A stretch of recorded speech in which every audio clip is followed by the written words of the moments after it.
और अब जैसा कि शुरुआत में बताया गया था कि क्वेश्चन एंड आंसर्स का सेशन होगा, तो अब हम रुक करते हैं अपने क्वेश्चन एंड आंसर्स सेशन की तरफ। आज का हमारा पहला सवाल है सिस्टर एमन और सिस्टर युसरा का, जो कि पीएचडी स्कॉलर है और वर्किंग प्रोफेशनल हैं। वो पूछती हैं कि it would be great if you could provide some insights on postpartum depression and how to deal with it, since a lot of women are suffering from it but due to lack of awareness they don't know how to navigate through it. और ये एक बहुत ही common बहुत ही ज़रूरी topic है जिसके बारे में अक्सर हमको नॉलेज नहीं होती और उसकी वजह से बहुत दिक्कतें हो जाती हैं। सिस्टर एमन और सिस्टर युसरा का ये सवाल है कि बहुत ज़्यादा हेल्पफुल होगा अगर आप पोस्टपार्टम डिप्रेशन के ऊपर कुछ हमको बता सकें, क्योंकि बहुत सी औरतें इस चीज़ के बारे में इससे जूझती हैं, इससे टैकल कर रही होती हैं, और क्योंकि उनको सही नॉलेज नहीं होती तो चीज़ें बहुत कॉम्प्लेक्स और कॉम्प्लिकेटेड हो जाती हैं।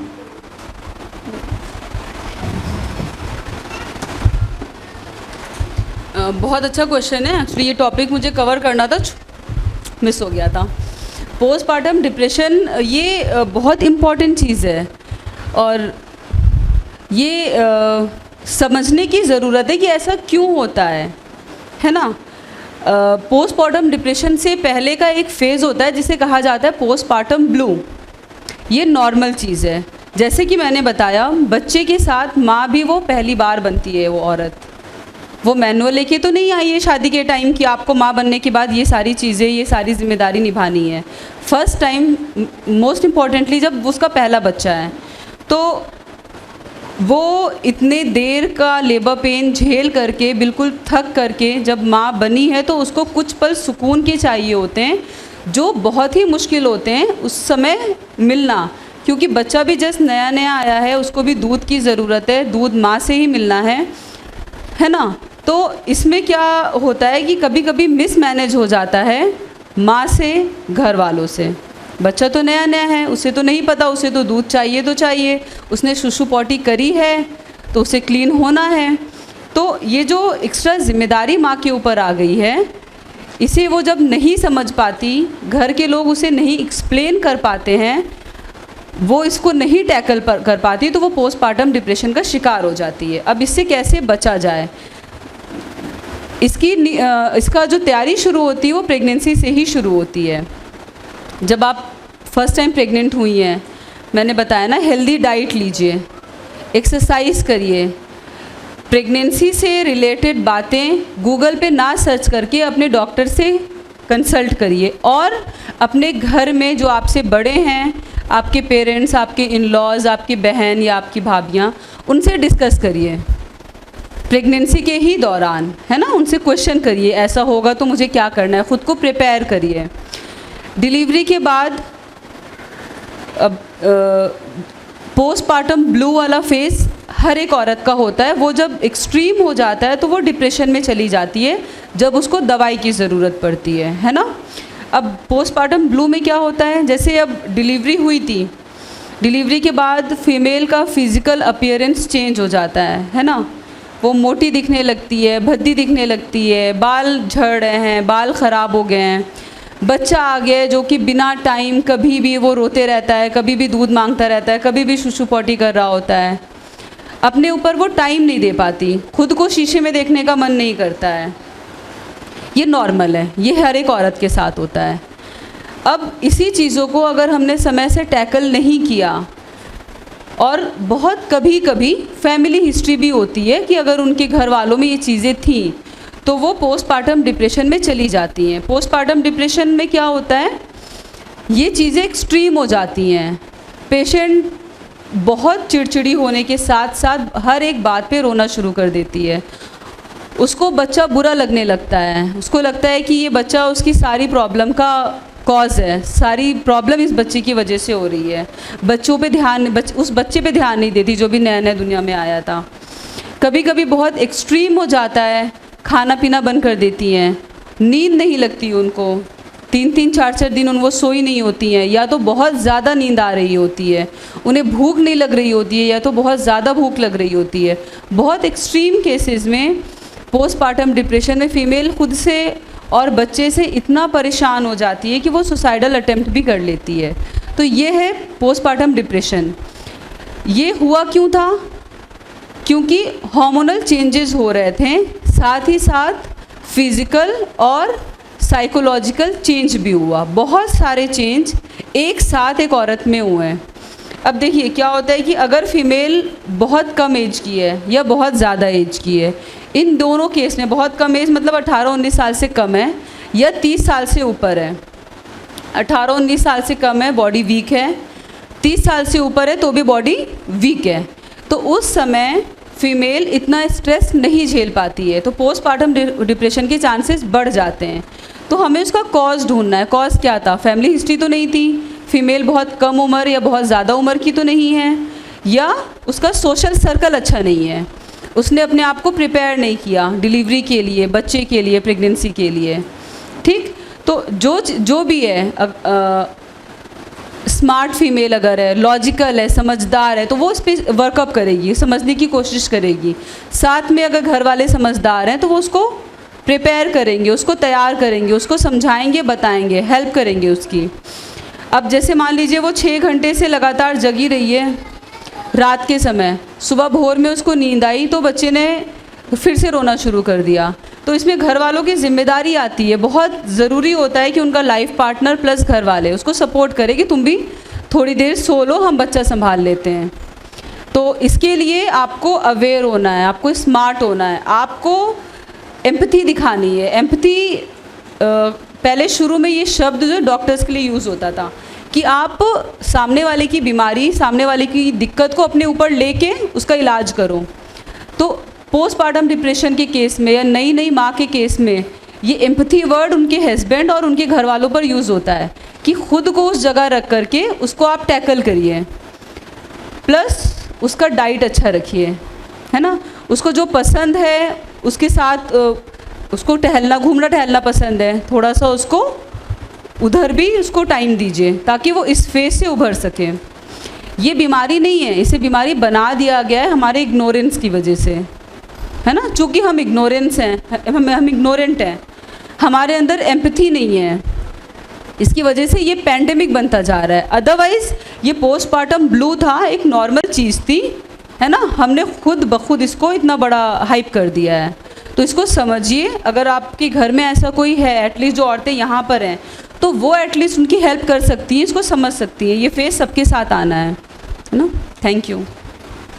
जज़ाकल्लाह खैर मैम, आपने इतने अहम मौजू को बहुत ही आसान तरीके से हमको समझाया और मुझे उम्मीद है कि हम सबको क्लैरिटी इस टॉपिक के बारे में मिली होगी इंशाल्लाह। अगला सवाल हमारा थोड़ा सा स्पेसिफिक है कि अगर धीमे धीमे 1 साल के ड्यूरेशन में मेंस्ट्रुअल साइकिल 7-8 दिन से 4-5 दिन की हो जाए, लेकिन बाकी सिम्टम्स ना हो, जैसे कि साइकिल स्किप होना, हेयर ग्रोथ होना, एक्ने वगैरह, ये सब प्रेजेंट नहीं है, बस साइकिल के डेज रिड्यूस हो जाएं, तो क्या ये PCOS या PCOD का सिम्टम हो सकता है? देखिए, पहले तो एक्चुअली PCOS या PCOD पे एक लेक्चर मैं बोलूँगी इसमें मैम को कि यंग फीमेल्स को जब इकट्ठा करके इस पर एक लेक्चर रखिए, बहुत ज़रूरी है इसको समझना। साइकिल स्किप होना, साइकिल की ड्यूरेशन चेंज होना इज़ नॉट PCOS और PCOD, है ना। चूँकि हम आजकल हर चीज़ गूगल पे सर्च कर रहे होते हैं, हम लोग अपनी रिपोर्टें खुद पढ़ रहे होते हैं, तो इसको हमने डायग्नोसिस बना ली है। PCOS PCOD कुछ नहीं है, इसको अपने दिमाग से, अपने जहन से निकाल लीजिए। अब तो ये शब्द ही यूज़ करना बंद कर दिया गया है मेडिकल में। अब PCOS या PCOD की जगह PMOS शब्द यूज़ होता है ना। तो जो ये चीज़ है ना, इसका आपके मेंसेस से कुछ लेना देना नहीं है। मेंसेस इरेगुलर होना अलग चीज़ है, PCOS या PCOD होना ये अलग चीज़ है। सिर्फ मेंसेस इरेगुलर होने को हम PCOS या PCOD कह के उसका इलाज नहीं कर सकते, है ना। और जैसा कि आपने कहा था कि 1 साल के ड्यूरेशन में इतने दिन से साइकिल इतने दिन हो गई और बाकी कोई चेंज नहीं है, तो दैट इज़ नॉर्मल। जैसा कि मैम ने बताया था, 21-21 दिन से लेके 35-35 दिन पे अगर महीना आ रहा है ना, प्लस महीने का ड्यूरेशन अगर मान लीजिए 1 दिन है और हमने 2 पैड इस्तेमाल किए हैं, या महीने का ड्यूरेशन 7 दिन है और हम रोज़ 1 पैड इस्तेमाल कर रहे हैं, तो भी नॉर्मल है। समझ में आया मेरी बात? तो इसको कोई बीमारी नहीं है, ये कोई बीमारी नहीं है। जैसे कि कहा जाता है ना कि हर एक की बॉडी एक जैसी थोड़ी है, हर एक को समान भूख नहीं लगती, हर एक की हार्ट रेट समान नहीं होती। ऐसे नहीं है कि सबकी हार्ट रेट 72 ही होगी, है ना, किसी की 40, किसी की 80 चल रही है, किसी की 90 चल रही है। सेम पीरियड्स के साथ है, किसी किसी का पीरियड 21-21 दिन पे आता है, किसी किसी का 35-35 दिन पे आता है, किसी को 1 दिन रहता है, किसी को 4 दिन रहता है, किसी को 7 दिन रहता है। ये सब नॉर्मल है, ठीक। और इसको पीसीओडी या पीसीओएस से कंफ्यूज नहीं करना है, वो बिल्कुल अलग चीज़ है। जज़ाकल्लाह खैर मैम। अक्सर बहुत होता है कि हम लोग इन चीज़ों को लेकर के कंफ्यूज रहते हैं, और वही चीज़ है कि मौका नहीं मिलता, हिचकिचाहट रहती है तो सवाल नहीं पूछ पाते और उसी में फंसे रहते हैं। जज़ाकल्लाह खैर। अगला सवाल है बहन फरहत निज़ाम अंसारी का। वो पूछती हैं कि पीसीओडी है तो बाल बहुत आते हैं और ये कैसे ठीक हो, और पीरियड सही टाइम पर नहीं आते हैं तो क्या ये नॉर्मल है?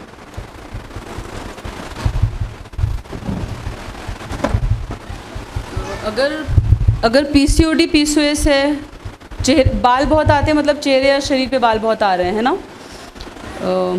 तो ये भी पीसीओडी नहीं है, फर्स्ट थिंग, है ना। इसको आप पीसीओडी कैटेगरी में नहीं रखेंगे। दूसरी चीज़, अगर ऐसा है पीरियड्स नहीं आ रहे हैं ना, तो इसके लिए सबसे इम्पॉर्टेंट है जो आप चेंज करना। पीसीओडी पीसीओएस या पीएमओएस जो अभी यूज़ हो रहा है, ये जो बीमारी आई है अभी, है ना, पहले तो नहीं थी। हमारी शायद दादी लोग इस चीज़ को नहीं जानती थी, या जो बहुत, है ना, जो 50s या 60s में फीमेल्स है, मुझे नहीं लगता उनके समय में पीसीओडी या पीसीओएस था। ये भी आया है पिछले 20-30 साल में, 15-20 साल में। क्यों? वही चीज़, डाइट और लाइफस्टाइल। हमारी डाइट और लाइफस्टाइल बचपन से ही, मतलब छोटे बच्चों को भी हमें लगता है कि उनको वो हमें परेशान ना करे, चुप कराना है उन्हें, तो हमें उन्हें चिप्स का पैकेट पकड़ा देना है। चिप्स के पैकेट में सुपर अनहेल्दी फैट है, प्लस शुगर और सॉल्ट का कंटेंट बहुत ज़्यादा है, अगर वो मीठा है तो, या अगर वो नमकीन है तो शुरुआत हमने ही करी है, शुरुआत हमने अपने बच्चे को बचपन से कर दी है। दूसरी चीज़, बचपन से ही हम फिज़िकल एक्टिविटी पे ध्यान नहीं देते हैं, है ना। बच्चा पूरे टाइम मोबाइल या टीवी के सामने पड़ा हुआ है, बाहर खेलने नहीं जाने देना है हमें उसे, या स्कूल में स्पोर्ट एक्टिविटीज़ नहीं हो रही हैं, तो वो प्रोन हो रहा है धीमे धीमे, है ना। हमने उस सीड में पानी डाल दिया बचपन से ही, उस बीज में हम बचपन से ही पानी डाल रहे हैं, तो वो आगे चल कर के पीसीओडी पीसीओएस हो रहा है ना। बाल आना, महीना गड़बड़ होना, मोटापा ज़्यादा होना, आगे चल कर के शुगर, थायराइड, बीपी की बीमारी हो जाना, ये सब पीएमएस में आता है, पीसीओडी में। तो ये सब की शुरुआत हमने बचपन से करी है। आप क्या कर सकते हैं, आप अपनी डाइट और लाइफस्टाइल हेल्दी रखिए, एक्टिव बनिए, दौड़िए, भागिए, स्पोर्ट्स को, है ना, स्पोर्ट एक्सरसाइज को तो सुन्नत भी कहा गया है ना। ज़रूरी एक्सरसाइज करना, सिर्फ मेल्स को नहीं, फीमेल्स को भी। तो अच्छा खाना खाइए, एक्सरसाइज करिए, तो इससे आप बचे रहेंगे, ठीक। बस आप इतना ही कर सकते हैं, दवाई तो डॉक्टर देंगे, है ना।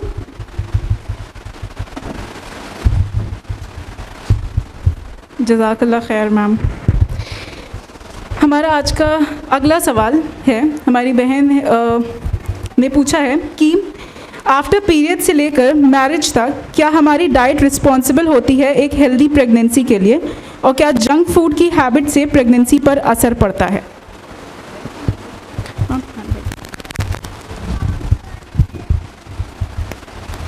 बिल्कुल अच्छा सवाल है ये, और ये बिल्कुल ऐसा ही है। इनफैक्ट प्रेगनेंसी से नहीं, जब बच्ची पैदा होती है तब से जो हम उसको खिला रहे होते हैं वो उस बच्ची की प्रेगनेंसी में उसके बच्चे का हेल्थ डिटरमाइन करती है।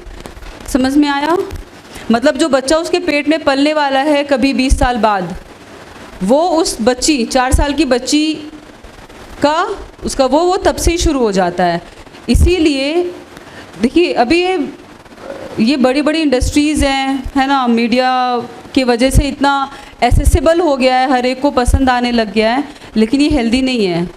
ये एक तरह से यूज़ किया जाए तो ये कचड़े हैं जो कि पैकेट में भर के आपको बेचा जा रहा है, और हमें लगता है बच्चों को चुप कराना है तो हम उसको दे देते हैं। बिल्कुल सही चीज़ है, जो बच्ची बचपन से खा रही है वो आगे चल कर के उसकी प्रेगनेंसी पे असर करता है। जैसे कि एग्जांपल बताती हूँ मैं, आप सुपर अनहेल्दी फैट खाएंगे, प्रेगनेंसी में आपको बीपी की दिक्कत आ सकती है है ना, वो सुपर अनहेल्दी फैट आपकी आर्टरीज़ में जा कर के, आपकी खून की नलियों में जा कर के जमना वो तब से ही शुरू हो गया है। ये एक दो दिन की नहीं है कि आज हमने खाना खाया और कल हम बीमार हो गए, उसकी नींव तब से ही रखी जा रही थी। दूसरी चीज़, हम फिज़िकल एक्टिविटी नहीं कर रहे हैं, हम सिर्फ घर में, हमें सनशाइन नहीं मिल रहा है, धूप की रोशनी नहीं मिल रही है, तो विटामिन डी की कमी हमें होगी। विटामिन डी की कमी होगी तो प्रेगनेंसी में हमें थायराइड, बीपी की शिकायत होनी ही होनी है। विटामिन डी हमारे शरीर में खुद बनता है, अल्लाह ताला ने ऐसा निज़ाम वो करा है कि हमें उसे खाने की ज़रूरत नहीं है। हम खा इसलिए रहे हैं क्योंकि हमारे बॉडी में बन कम रहा है। क्यों बन कम रहा है? क्योंकि हमारी फ़िज़िकल एक्टिविटी कम हो गई है, हमने घर से निकलना कम कर दिया है, छत पे भी जाना छोड़ दिया है। अब तो ये लोगों को पूछो कि आप फ़िज़िकल एक्टिविटी करते हैं? हाँ, सीढ़ी ऊपर नीचे करती हूँ। ये कोई फ़िज़िकल एक्टिविटी थोड़ी है सीढ़ी ऊपर नीचे करना, वो तो आपको करना ही है। उसके अलावा एक्सरसाइज करनी है, धूप में निकलना है। धूप बहुत ज़रूरी है ताकि आपके बॉडी में विटामिन डी बने। विटामिन डी नहीं बनेगा तो प्रेगनेंसी में आपका बीपी बढ़ेगा, थायराइड की दिक्कत होगी, और भी बहुत सारा, बच्चा कमज़ोर होगा, IUGR होता है ना।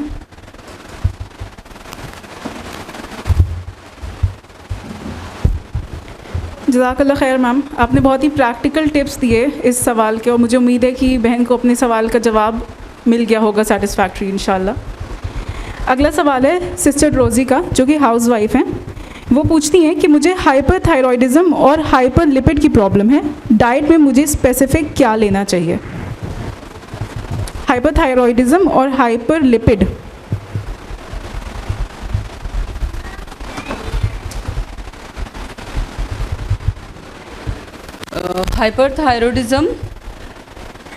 हाइपरथायरॉयडिज़म देखिए, ये एक हार्मोनल प्रॉब्लम है जिसमें हमारी गर्दन के पास एक ग्लैंड होता है ना। ग्लैंड का मतलब ये कहा जाए एक टिश्यू होता है जो कुछ हार्मोन्स बनाता है, जो हमारी बॉडी के हर एक मेटाबॉलिज्म के लिए बहुत ज़रूरी होता है। किसी वजह से जब वो हार्मोन बनना ज़्यादा हो जाता है तो उसे हम हाइपरथायरॉयडिज़म कहते हैं। अब देखिए, इसमें डाइट का कितना रोल होता है, कितना रोल नहीं होता है।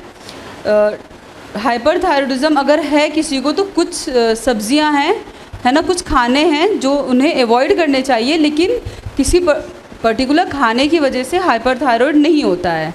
हाइपरथायरॉयड एक बीमारी थी जो आपको हो गई किसी वजह से, लेकिन खाने की वजह से नहीं हुई है। लेकिन हाँ, अगर आपको थायराइड ज़्यादा है, कुछ सब्जियां आपको अवॉइड करनी है। उसमें गोभी आती है, पत्ता गोभी आता है, बैंगन आता है। कहा जाता है कि टमाटर के अंदर की बीज को निकाल के इस्तेमाल किया जाए। ये सब चीज़ें थोड़ा सा अवॉइड करने को कहा जाता है, अदरवाइज़ खाने की वजह से हाइपरथायरॉयड नहीं होता। और मुझे उम्मीद है अगर हाइपरथायरॉयडिज़म अगर है सिस्टर रोज़ी को, तो आप दवा भी प्रॉपरली ले रहे होंगे, है ना। अब हाइपरलिपिड की बात आती है। हाइपरलिपिड तो हमने खुद करवाई है अपने आप को। हाइपरलिपिड जैसे कि मैंने बताया ना, हमने चूँकि अनहेल्दी फ़ैट हम खा रहे थे, अनहेल्दी फ़ैट की वजह से हमारी आर्टरीज़ में वो जा कर के क्लॉग हो रहा है, उसकी वजह से हाइपरलिपिडीमिया हो गया है हमें, है ना। फ़ैट जो हमें मिला था नेचर की तरफ से वो हेल्दी था, जो हमने उसे प्रोसेस करके बना लिया, अनहेल्दी बना लिया। ठीक, हेल्दी फ़ैट हमारी बॉडी के लिए बहुत ज़रूरी होता है। जैसे कि मैंने बताया था शुरू में, एक विटामिन डी जो कुछ हार्मोन्स होते हैं ना, वो हमारे फ़ैट से बने होते हैं। उनको बनाने के लिए, बॉडी में बनने के लिए भी फ़ैट चाहिए होता है। तो जो हेल्दी फ़ैट हमें नेचर से मिल रहा था, जैसे ऑलिव ऑयल हो गया, सरसों का तेल हो गया, है ना, कुछ एनिमल फैट्स, कुछ तो वो सब हेल्दी फ़ैट थे। जैसे कॉड लिवर ऑयल, फ़िश का जो फ़ैट होता है, वो सब विटामिन ए में एनरिच, बहुत अच्छा विटामिन ए का सोर्स होता है वो। तो ये सब हेल्दी फ़ैट थे जो हमें नेचर की तरफ से मिले थे, अल्लाह ताला ने हमें दिए थे। अब हमने अपना दिमाग गलत इस्तेमाल करके कुछ अपने टेस्ट बड को सेटिस्फाई करने के लिए कुछ फ़ैट बना लिए हैं, है ना, वो अनहेल्दी हो गया है। जैसे रिफाइंड ऑयल हो गया, या ट्रांस फैट एक शब्द होता है जो हर एक पैकेज्ड आइटम में होता है। वो चाहे जितना भी मेंशन कर देना कि इसमें ट्रांस फैट नहीं है, उसमें ट्रांस फैट होता है। पाम ऑयल कहा जाता है, पाम ऑयल अभी उसको बहुत लाइमलाइट में, पाम ऑयल भी एक मात्रा से ज़्यादा आपने कंज्यूम किया तो अनहेल्दी है। अदरवाइज़ पाम ऑयल इतना बुरा नहीं है, उसमें भी हेल्दी फ़ैट है, लेकिन ज़रूरत से ज़्यादा आपने यूज़ कर लिया तो वो अनहेल्दी हो जाता है। तो अब ये ज़रूरत से ज़्यादा कब यूज़ करते हैं? पाम ऑयल का बहुत ज़्यादा यूज़ होता है बेकरी के आइटम में, जो हम लोग केक, पेस्ट्री, बेकरी के बिस्किट्स खाते हैं ना, तो उसमें पाम ऑयल का ज़्यादा इस्तेमाल होता है क्योंकि उसका टेस्ट अच्छा होता है। तो ये सब चीज़ें जब हम ज़्यादा खाते हैं ना तो इसमें हमको अनहेल्दी फैट मिल रहा होता है, उसकी वजह से हाइपरलिपिडीमिया है। और हाइपरलिपिडीमिया है तो इसको बंद कर दीजिए या कम कर दीजिए at least. Plus physical activity improve करिए। जैसे मैंने बताया हमारी बॉडी बैंक है, तो आप अगर ले रहे हैं अपनी बॉडी में खाना ऐड कर रहे हैं और उसको कंज्यूम नहीं कर रहे हैं, मेहनत नहीं कर रहे हैं, तो वो जाके आपके लिवर में, आर्टरीज़ में, हार्ट में, हर जगह जमेगा। वो जमे ना, इसलिए अगर आपने अपना फेवरेट खाना भी खा लिया है तो उसको कंज्यूम तो करिए, है ना। आपने चलो कभी कदार फ्रेंच फ्राइज़ एक डब्बा खा लिया तो उतना काम भी कर लीजिए अगले दिन, ताकि वो आपकी आर्टरीज़ में जाके ना जमे, है ना।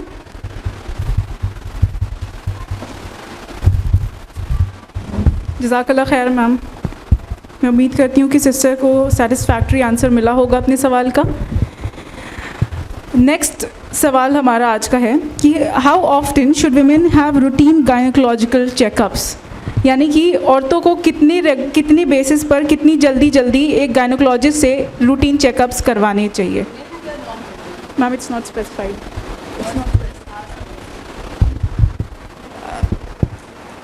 Is it mentioned for pregnant women or non-pregnant women? Like, ma'am.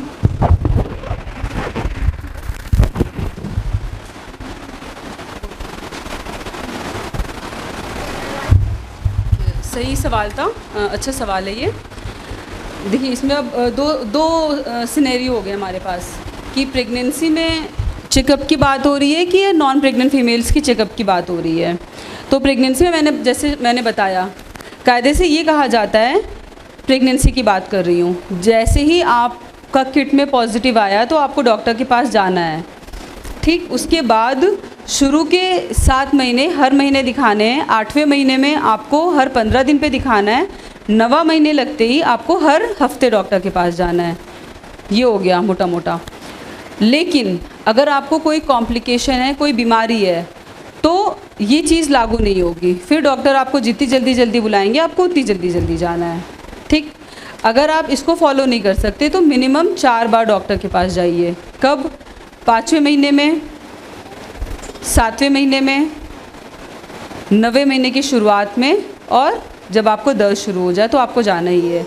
5वें महीने में क्यों?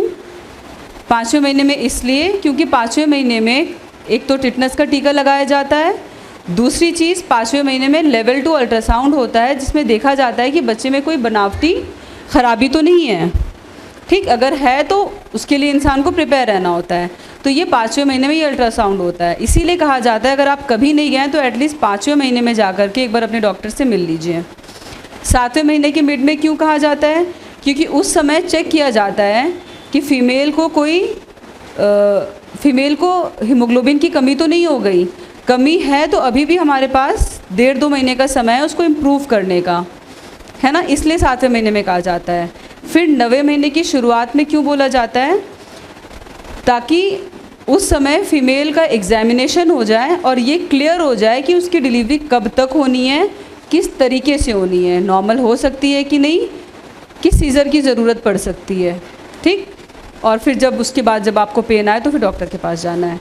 ये हो गई प्रेग्नेंट फ़ीमेल की बात। नॉन प्रेग्नेंट मैरिड फीमेल्स को कब कब जाना पड़ सकता है डॉक्टर के पास? शादी के बाद कहा जाता है कि ज़्यादातर फीमेल्स को शादी के बाद यूरेथ्राइटिस की दिक्कत होती है, इंसेंस इन्फेक्शन की, है ना।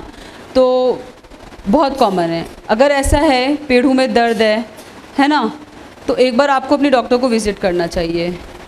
अब एक कंसेप्ट आ गया है, शादी के पहले फ़ीमेल को एक बार गायनी का विज़िट करके शादी के पहले कुछ काउंसलिंग करवा लेनी चाहिए और कुछ सजेशन ले लेना चाहिए।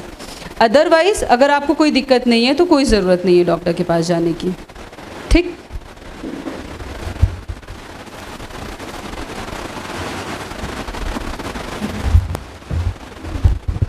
जज़ाकल्लाह खैर मैम।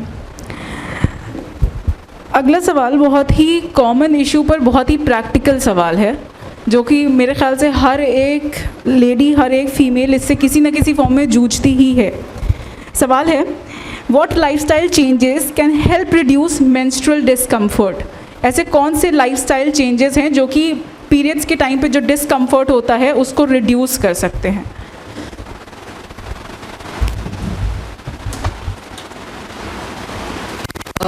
योगा इसका बेस्ट सोल्यूशन है। मेंस्ट्रुअल डिस्कम्फर्ट, देखिए मेंस्ट्रुअल डिस्कम्फर्ट एक होता है कि थोड़ा बहुत होता है जो लाइफस्टाइल चेंज करके रिड्यूस किया जा सकता है, एक होता है एक्सट्रीम होता है जिसमें आपको डॉक्टर के पास जाना है। तो अगर एक्सट्रीम है तो आपको डॉक्टर के पास जाना है, दवाई लेनी पड़ सकती है। अदरवाइज़ योगा अगर आप करते हैं उसमें कुछ एक्सरसाइजेज होती हैं, स्पेसिफिक एक्सरसाइजेज आपको यूट्यूब पर मिल जाएंगी, तो उससे मेंस्ट्रुअल डिस्कम्फर्ट जो होते हैं ना वो 80% तक कवर हो जाते हैं। And not only during menstruation, you have to continue that exercise, you have to continue that yoga during your non menstruating phase also. तो अगर आप कुछ लाइफस्टाइल चेंजेस अपने अंदर डेली इंक्लूड करेंगे तो अगर किसी को दिक्कत है मेंस्ट्रुअल डिस्कम्फर्ट की, डिस्मेनोरिया, पेन ड्यूरिंग मेंसेस की, तो वो उससे मैनेज हो जाएगा।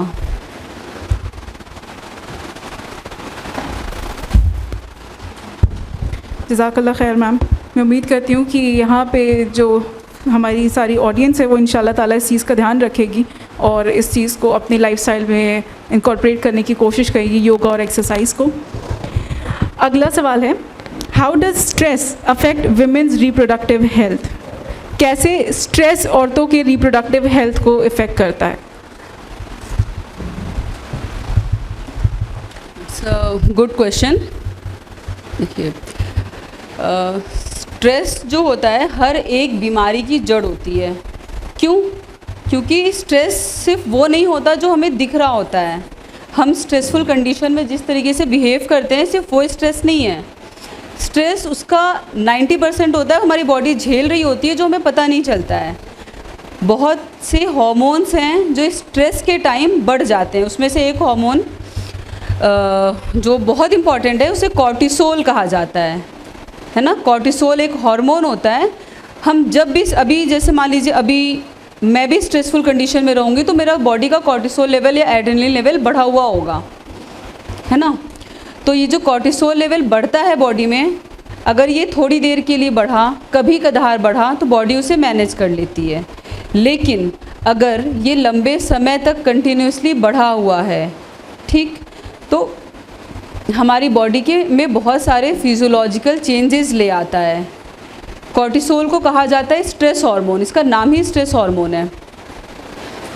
जैसे कि मान लीजिए अगर हम किसी जंगल में गए हैं, शेर आ गया, हम टेंशन में आ गए, टेंशन में आ जाते हैं तो हमारा क्या दिमाग जल्दी काम करने लगता है ना।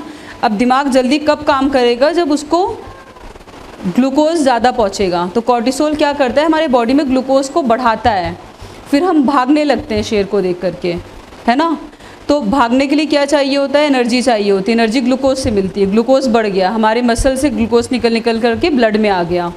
तो आपको समझ में आ गया होगा, कॉर्टिसोल ग्लूकोज बढ़ाता है, ठीक। अब लंबे समय तक ये कॉर्टिसोल, जिसको स्ट्रेस हार्मोन कहा ही जाता है, ये बढ़ा हुआ है, तो आपका जो ब्लड में ग्लूकोज लेवल है कंटिन्यूसली लंबे समय तक बढ़ा रहेगा। आगे चल करके आप डायबिटीज़ के पेशेंट हो जाएंगे, और ये सही है। दूसरी चीज़, ये हमारे बॉडी में लिपिड प्रोफाइल को गड़बड़ करता है, हाइपरलिपिडीमिया कराता है ना। हार्ट को वीक करता है कॉर्टिसोल हार्मोन, अगर ये लंबे समय तक बढ़ा हुआ है। कॉर्टिसोल हार्मोन बुरा चीज़ नहीं है, ये अच्छी चीज़ है। जैसे मैंने बताया ना, कभी कभार मान लीजिए कोई भी दिक्कत आपके साथ हुई, अचानक से कोई इमरजेंसी आ गई, तो आपका दिमाग क्या करता है, उस टाइम ज़्यादा सोचने लगता है, ज़्यादा फोकस हो जाता है। ये करता कौन है? कॉर्टिसोल। लेकिन ये सिर्फ कभी कभार के लिए है। आप अननेसेसरी के स्ट्रेसफुल कंडीशन में कंटिन्यूसली हैं, आपने कॉर्टिसोल का ओवर प्रोडक्शन करा दिया, उसने बॉडी में बहुत सारे फिजियोलॉजिकल चेंजेस करा दिए, तो वो जो कभी कभार वाली चीज़ थी वो कंटिन्यूस हो गई, है ना। इसे कहा जाता है हर एक चीज़ बैलेंस्ड वे में और राइट अमाउंट में ज़रूरी है बॉडी के लिए। कोई भी चीज़ अगर एक्सेस होती है तो वो बॉडी के लिए हार्मफुल है, वो पॉइजन है। Same in this condition also, लंबे समय तक बढ़ा हुआ रहेगा, शुगर बढ़ेगा, लिपिड प्रोफाइल आपका गड़बड़ होगा, हार्ट वीक होगा, मसल आपके वीक हो जाएंगे और आप बीमार हो जाओगे। मतलब आप डिप्रेशन के साथ साथ बाकी इन सब चीज़ों के उसमें भी आ जाओगे।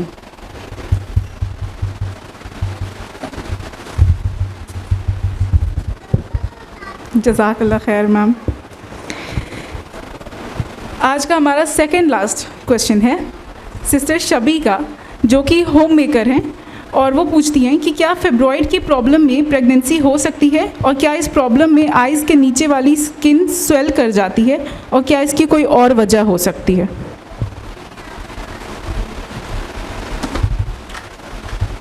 बहुत स्पेसिफिक क्वेश्चन था।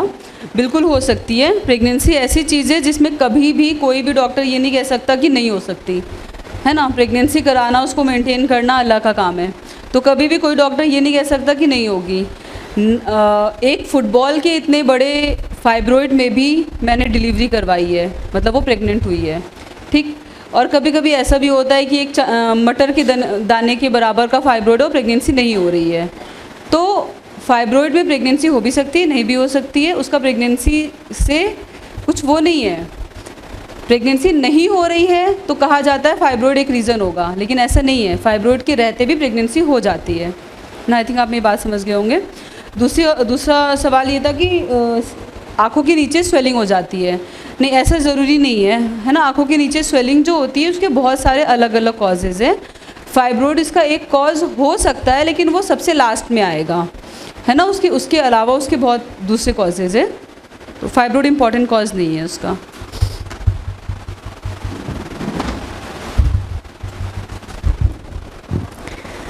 जज़ाकल्लाह खैर मैम। और लास्ट क्वेश्चन हमारा है, at what age does pre menopause stage start, also please do mention its maximum duration. सवाल है कि किस एज पर प्री मेनोपॉज की स्टेज स्टार्ट होती है, और इसकी मैक्सिमम ड्यूरेशन भी मेंशन करें। बहुत अच्छा सवाल है। इस पे एक मैं लेक्चर भी ले चुकी हूँ पहले यहीं पर।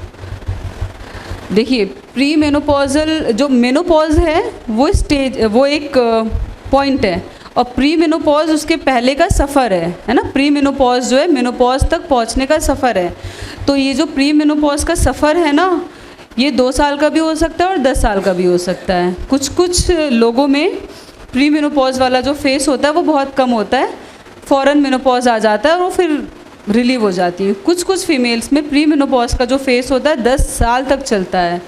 महीना आ रहा है, जा रहा है, हॉट फ्लैशेस हो रहे हैं, डिप्रेशन हो रहा है, ये सारी दिक्कतें जो होती हैं, नींद ना आना, प्री मेनोपॉज वाले फेज़ में जो होती है वो लंबी चल रही होती हैं। तो जो मेनोपॉज का एज कहा जाता है ना, मेनोपॉज की जो एज होती है नॉर्मली जो होती है वो 45 टू 55 कहा जाता है। 40 से पहले अगर मेनोपॉज हो गया तो उसे एबनॉर्मल कहा जाता है। तो इसी तरीके से हम अगर लेंगे तो जिसको जल्दी, मतलब जिसका वो है ना, मतलब 50 अगर हम मानते हैं, मोटा 50 अगर मानते हैं, तो 40 के बाद से आपका प्री मेनोपॉज स्टेज शुरू हो सकता है, और कुछ लोगों का 48-49 पे भी शुरू हो सकता है। तो ये एक ड्यूरेशन है, कोई एक पॉइंट नहीं है।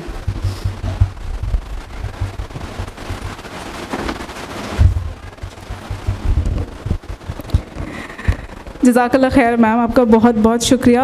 आपने बहुत ही आसान और वाज़ेह तरीके से तमाम सवालात के जवाब दिए।